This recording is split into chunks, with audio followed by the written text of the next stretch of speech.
பிஸ்மில்லாஹிர் ரஹ்மானிர் ரஹீம் அல்ஹம்துலில்லாஹி வகஃபா அஸ்ஸலாத்து வஸ்ஸலாமு அலா இபாதிஹில் லதீன இஸ்தஃபா ஹுசூஸன் அலா அஃதலிஹின் வ ஹாக்கிமின் நபியின் முஹம்மதின் அல் அமீன் வ அலா ஆலிஹி வஸஹ்பிஹி அஜ்மஈன் அம்மா பஅத். போன பதிவில் இப்ராஹிம் அலைஹிஸ்ஸலாத்து வஸ்ஸலாம் சிறு வயதிலேயே எந்தவித உதவியும் இல்லாமல் இறைவனுடைய வல்லமையை அறிந்த செய்தியை பற்றி பார்த்தோம். வணக்கத்திற்குரிய இறைவன் ஒருவன்தான் என்ற செய்தியை அறிந்த பிறகு அதனை செயல்படுத்துவதற்கு, இந்த தீனை நிலைநாட்டுவதற்கு 3 சவால்களை இப்ராஹிம் அலைஹிஸ்ஸலாத்து வஸ்ஸலாம் எதிர்கொள்ள வேண்டிய சூழ்நிலை ஏற்பட்டது. அந்த 3 சவால்களில் முதல் சவாலானது, அல்லாஹு தாலா இப்ராஹிம் அலைஹிஸ்ஸலாத்து வஸ்ஸலாம் அவர்களை குடும்பத்தின் மூலமாக சோதித்தான். இப்ராஹிம் அலைஹிஸ்ஸலாத்து வஸ்ஸலாம் அவர்களுடைய தந்தை ஆசர் இப்ராஹிம் அலைஹிஸ்ஸலாத்து வஸ்ஸலாம் அவர்களுக்கு ஒரு மிகப்பெரிய சோதனையாக இருந்தார்கள். நாம் ஆல்ரெடி சொல்லியிருந்தோம், இப்ராஹிம் அலைஹிஸ்ஸலாத்து வஸ்ஸலாம் அவர்களுடைய தந்தை ஆசர் சிலைகளை செதுக்கி அதனை விற்பனை செய்யக்கூடியவராக அந்த ஊரிலே இருந்தார். இப்போது இப்ராஹிம் அலைஹிஸ்ஸலாத்து வஸ்ஸலாம் வணக்கத்திற்குரிய இறைவன் ஒருவன் தான் என்று அறிந்த பிறகு இப்போ அவருடைய தந்தை இப்ராஹிம் அலைஹிஸ்ஸலாத்து வஸ்ஸலாம் அவர்களுக்கு ஒரு வேலை கொடுக்குறாங்க. அந்த வேலை என்னவென்று சொன்னால், இந்த ஆசர் உருவாக்கி வைத்திருக்கின்ற இந்த சிலைகளை அந்த ஊர் முழுவதுமே பயணித்து அந்த சிலைகளை விற்பனை செய்துவிட்டு வர வேண்டும் என்று ஆசர் இப்ராஹிம் அலைஹிஸ்ஸலாத்து வஸ்ஸலாம் அவர்களுக்கு கட்டளையிடுறாங்க. இப்ப இப்ராஹிம் அலைஹிஸ்ஸலாத்து வஸ்ஸலாம் யோசிச்சு பார்க்கறாங்க, வணக்கத்திற்கு உரியவன் அல்லாஹு தாலா ஒருவன் தான் என்று நாம் ஈமான் கொண்டு விட்டோம். இப்போது அதற்கு முரணான ஒரு பொய்யான விஷயத்தை, இந்த சமூகத்தில் வழிகேடாக இருக்கக்கூடிய இந்த சிலை வணக்கத்தை எப்படி இந்த மக்கள் முன்னாடி நம்ம கோஷம் போட்டு விற்பது என்று இப்ராஹிம் அலைஹிஸ்ஸலாத்து வஸ்ஸலாம் யோசிக்கிறாங்க. இன்னொரு சைடு தந்தை இட்ட கட்டளையையும் நிராகரிக்க முடியவில்லை.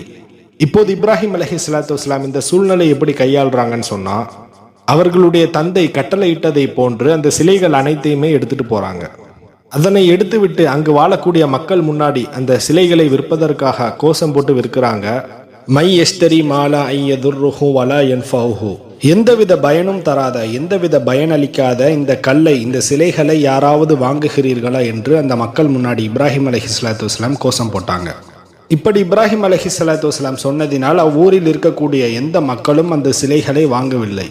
இதன் மூலமாக இப்ராஹிம் அலைஹிஸ்ஸலாத்து வஸ்ஸலாம் தந்தையுடைய சொல்லுக்கு மாறு செய்யவும் இல்லை, அதே சமயத்தில் இந்த சிலைகள் எந்தவித பயனும் அளிக்காது என்று அந்த மக்களிடம் பிரச்சாரமும் செய்தார்கள். இப்ப இப்ராஹிம் அலைஹிஸ்ஸலாத்து வஸ்ஸலாம் வீடு திரும்புறாங்க. இப்ப ஆசர் ஏதாவது சிலைகள் விற்கப்பட்டதா என்று இப்ராஹிம் அலைஹிஸ்ஸலாத்து வஸ்ஸலாம் அவங்கள்ட்ட கேட்டாங்க. இப்ராஹிம் அலைஹிஸ்ஸலாத்து வஸ்ஸலாம் சொன்னாங்க, ஒரு சிலைகள் கூட விற்கப்படவில்லை. உடனே ஆசர் இப்ராஹிம் அலைஹிஸ்ஸலாத்து வஸ்ஸலாம் அவங்கள்ட்ட கேட்டாங்க, நீங்க கோஷம் போட்டு விற்றீங்களா என்று கேட்டாங்க. அதற்கு இப்ராஹிம் அலைஹிஸ்ஸலாத்து வஸ்ஸலாம், ஆமா நான் கோஷம் போட்டேன், மக்கள் யாருமே வாங்கல அப்படின்னு சொன்னாங்க. இப்ப ஆசர் வெளியில வந்து அந்த மக்களிடம் விசாரிச்சு பார்க்கிறாங்க. இப்போது அங்கு வாழக்கூடிய மக்கள் இப்ராஹிம் அலைஹிஸ்ஸலாத்து வஸ்ஸலாம் அவர்களை பற்றி ஆசரிடம் கம்ப்ளைண்ட் பண்றாங்க. ஒரு பயனும் அளிக்காத இந்த சிலைகளை யாராவது வாங்குவோர் உண்டா என்று இப்ராஹிம் அலைஹிஸ்ஸலாத்து வஸ்ஸலாம் கோஷம் போட்டு வித்தாங்க அப்படின்னு அந்த மக்கள் ஆசர்கிட்ட சொல்றாங்க. அதனால் தான் நாங்கள் யாருமே இந்த சிலைகளை வாங்கவில்லை என்று ஆசரிடம் அந்த மக்கள் சொல்றாங்க. இப்போது ஆசர் வீடு திரும்பியவுடன் இப்ராஹிம் அலைஹிஸ்ஸலாத்து வஸ்ஸலாம் அவர்களிடம் கேட்கிறார்கள், நீ இப்படியெல்லாம் கோஷம் போட்டு விற்த்தாயா என்று. அதற்கு இப்ராஹிம் அலைஹிஸ்ஸலாத்து வஸ்ஸலாம் உண்மையை ஒத்துக்கிறாங்க, ஆமா நான் இப்படிதான் கோஷம் போட்டு விற்றேன்.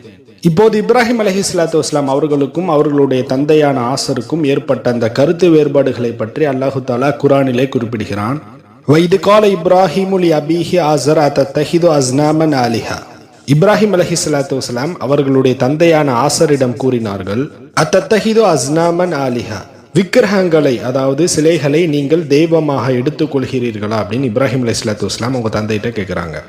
இன்னி அராக வ கௌமக ஃபீ துலாலின் முபீன், நீங்கள் இந்த அஸ்னாமுகள் ஜனம்கள் அதை நீங்கள் வணங்குவதன் காரணத்தினால், அராக வ கௌமக அதாவது உங்களையும் உங்களுடைய சமுதாயத்தையும், ஃபீ துலாலின் முபீன் நிச்சயமாக பகிரங்கமான வழிகேட்டில் நீங்கள் இருப்பதை நான் பார்க்கிறேன் அப்படின்னு இப்ராஹிம் அலைஹிஸ்ஸலாத்து வஸ்ஸலாம் அவர்களுடைய தந்தையிட்ட சொல்றாங்க. இப்ராஹிம் அலைஹிஸ்ஸலாத்து வஸ்ஸலாம் அவர்களுடைய தந்தையிட்ட சொல்றாங்க, இந்த ஜனம்கள் அதாவது இந்த சிலைகளை நீங்கள் வணங்குவதன் காரணத்தினால் நீங்க பகிரங்கமான வழிகேட்டில் நீங்களும் உங்களுடைய சமுதாயமும் இருக்கிறீங்க அப்படின்னு சொன்னாங்க. வதுகுர் ஃபில் கிதாபி இப்ராஹிம இன்னஹு கான சித்தீகன் நபியா, இப்ராஹிம் அலைஹிஸ்ஸலாத்து வஸ்ஸலாம் அவர்களை பற்றி நீங்கள் நினைவு கூறுவீராக, நிச்சயமாக அவர்கள் உண்மையாளராகவும் நபியாகவும் இருந்தார். இது காலலி அபிஹி, இப்ராஹிம் அலைஹிஸ்ஸலாத்து வஸ்ஸலாம் அவர்களுடைய தந்தையிட்ட சொல்றாங்க, யா அபத்தி லிமா தஅபுது மாலம் யஸ்மஉ வலா யுப்சிரு வலா யுக்னி அன்க ஷையா, யா அபத்தி என்னுடைய தந்தையே, மாலம் யஸ்மஉ அதாவது கேட்பதற்கு இயலாத ஒன்று, வலா யுப்சிரு அதாவது பார்ப்பதற்கு இயலாத ஒன்று, வலா யுக்னி அன்க ஷையா உங்களுடைய எந்த தேவையையுமே பூர்த்தி செய்யாத ஒன்றை, லிமா தஅபுது நீங்கள் ஏன் வணங்குகிறீர்கள், அதாவது இப்ராஹிம் அலைஹிஸ்ஸலாத்து வஸ்ஸலாம் அவர்களுடைய தந்தைகிட்ட சொல்றாங்க, கேட்பதற்கு இயலாத, பார்ப்பதற்கு இயலாத, உங்களுடைய எந்த தேவையுமே பூர்த்தி செய்யாத ஒன்றை ஏன் நீங்க வணங்குறீங்க அப்படின்னு கேட்கிறாங்க. அது வெறும் கல்லால் உருவாக்கப்பட்ட, அதுவும் நீங்கள் உருவாக்கிய சிலைகள், அதால எப்படி கேட்க முடியும், பார்க்க முடியும், உங்களுடைய தேவையை எப்படி பூர்த்தி செய்ய முடியும், அதை ஏன் நீங்க வணங்கிட்டு இருக்கிறீங்கன்னு கேட்கிறாங்க. யா அபத்தி, என்னுடைய தந்தையே, இன்னி கது ஜாஅனி மினல் இல்மி மாலம் யஅதி, உங்களுக்கு வந்திடாத ஞானம் எனக்கு வந்திருக்கிறது, அதாவது உங்களுக்கு வந்திடாத அந்த அறிவு ஞானம் எனக்கு வந்திருக்கிறது அப்படின்னு இப்ராஹிம் அலைஹிஸ்ஸலாத்து வஸ்ஸலாம் அவர்களுடைய தந்தைகிட்ட சொல்றாங்க.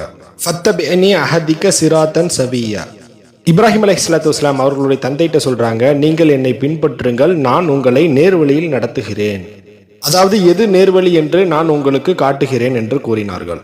யா அபத்தி, என்னுடைய தந்தையே, லா தஅபுதி ஷைத்தான், நீங்கள் ஷைத்தானை வணங்காதீர்கள்.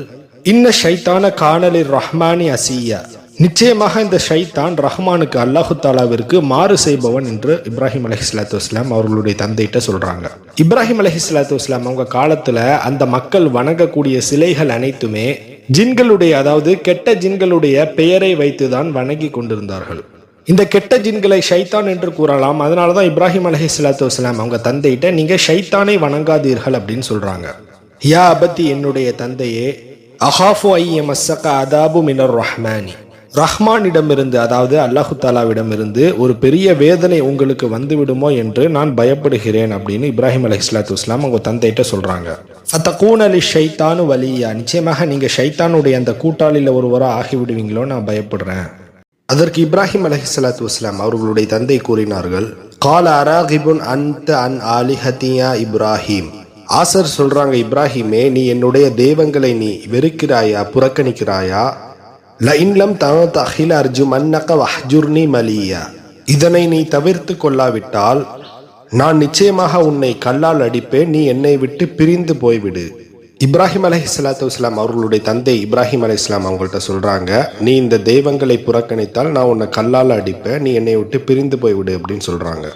அதற்கு இப்ராஹிம் அலைஹிஸ்ஸலாத்து வஸ்ஸலாம் கூறினார்கள், கால சலாமுன் அலைக்க, தந்தையே உங்கள் மீது சலாம் உண்டாகட்டும். சஅஸ்தக்ஃபிரு லக ரப்பி, உங்களை மன்னிக்குமாறு நான் அல்லாஹு தாலாவிடம் கேட்பேன். இன்னஹு கான பி ஹஃபியா, நிச்சயமாக என் இறைவன் மிகவும் கருணை உள்ளவனாக இருக்கிறான். இப்ராஹிம் அலைஹிஸ்ஸலாத்து வஸ்ஸலாம் அவங்க தந்தையை பார்த்து சொல்றாங்க, உங்கள் மீது சாந்தி உண்டாகட்டும், உங்களுக்காக நான் மன்னிப்பு கேட்கிறேன், நிச்சயமாக அல்லாஹு தாலா உங்களை மன்னிப்பதற்கு கருணை உடையவனாக இருக்கிறான் அப்படின்னு இப்ராஹிம் அலைஹிஸ்ஸலாத்து வஸ்ஸலாம் அவர்களுடைய தந்தையை பார்த்து கூறினார்கள். வஅதஸிலுக்கும் வமா ததுஊன மின் தூனில்லாஹி, மேலும் உங்களை விட்டும் நீங்கள் வணங்கி கொண்டிருக்கக்கூடிய அந்த தெய்வங்கள், போலியான தெய்வங்களை விட்டும் நான் விலகிக் கொள்கிறேன்.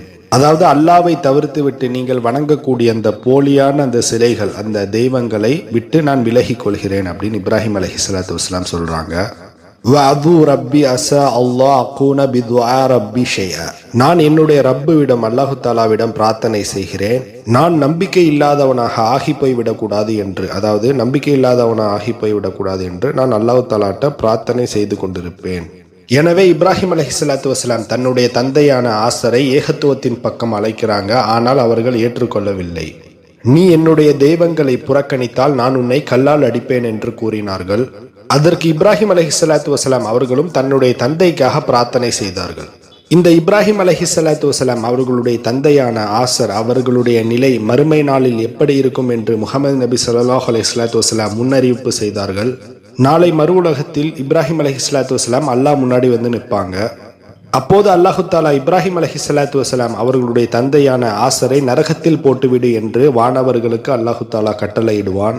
அப்போது இப்ராஹிம் அலைஹிஸ்ஸலாத்து வஸ்ஸலாம் அல்லாஹ்விடத்துல கேட்பாங்க, யா ரப்பே, எனக்கு நீ வாட்களித்தாயே, அதாவது இப்ராஹிம் அலைஹிஸ்ஸலாத்து வஸ்ஸலாம் அவங்களுக்கு அல்லாஹு தாலா முன்பு வாட்களித்தான், நான் ஒருபோதும் உன்னை கேவலப்படுத்தி விட மாட்டேன் என்று அல்லாஹு தாலா இப்ராஹிம் அலைஹிஸ்ஸலாத்து வஸ்ஸலாம் அவர்களுக்கு வாக்களித்தான். அது சம்பந்தமாக இப்ராஹிம் அலைஹிஸ்ஸலாத்து வஸ்ஸலாம் அல்லாஹ்விடத்துல கேட்பார்கள், யா அல்லாஹ், நீ என்னை கேவலப்படுத்தி விட மாட்டாய் என்று நீ வாக்களித்தாய் அல்லவா, இப்போது என்னுடைய தந்தையை தூக்கி நரகத்தில் போடுவதை விட என்னை இழிவுபடுத்துவது என்ன இருக்க முடியும் என்று கேட்பார்கள். அப்போது அல்லாஹு தாலா இப்ராஹிம் அலைஹிஸ்ஸலாத்து வஸ்ஸலாம் அவர்களிடம் கூறுவான், இவரை நரகத்தில் போடுவதனால் உங்களுக்கு எந்தவித இழிவும் இல்லை. எப்போது இவர் ஷிர்கிலே மூழ்கி போய்விட்டாரோ இவர் உன்னுடைய குடும்பத்தை சார்ந்தவர் அல்ல. அப்படி சொல்லிட்டு அல்லாஹு தாலா இப்ராஹிம் அலைஹிஸ்ஸலாத்து வஸ்ஸலாம் அவர்களை, நீ உன்னுடைய காலுக்கு கீழே நீ பாரு அப்படின்னு சொல்லுவான் அல்லாஹு தாலா. இப்போது இப்ராஹிம் அலைஹிஸ்ஸலாத்து வசலாம் அவங்களுடைய காலுக்கு கீழே பார்ப்பாங்க, ஒரு கழுதை புலி இழிவடைந்த நிலையில இருக்கும். இப்போது இப்ராஹிம் அலைஹிஸ்ஸலாத்து வசலாம் அதனை பார்த்து சீ என்று கூறுவார்கள். மலக்குமார்கள் அந்த கழுதை புலியை நரகத்தில் கொண்டு போய் போடுவாங்க. அதற்கு பிறகு நரகத்திலே அந்த கழுதை புலி அவங்களுடைய தந்தையாக ஆசராக மாறிவிடும். உடனே அல்லாஹு தாலா இப்ராஹிம் அலைஹிஸ்ஸலாத்து வஸ்ஸலாம் அவர்களிடம் கூறுவான், நீ எப்படி இந்த கழுதை புலியை பார்த்து சீ என்று கூறுகிறாயோ அதே போன்று எனக்கு இணை வைத்தவரை நான் இப்படிதான் கூறுவேன் என்று கூறினான்.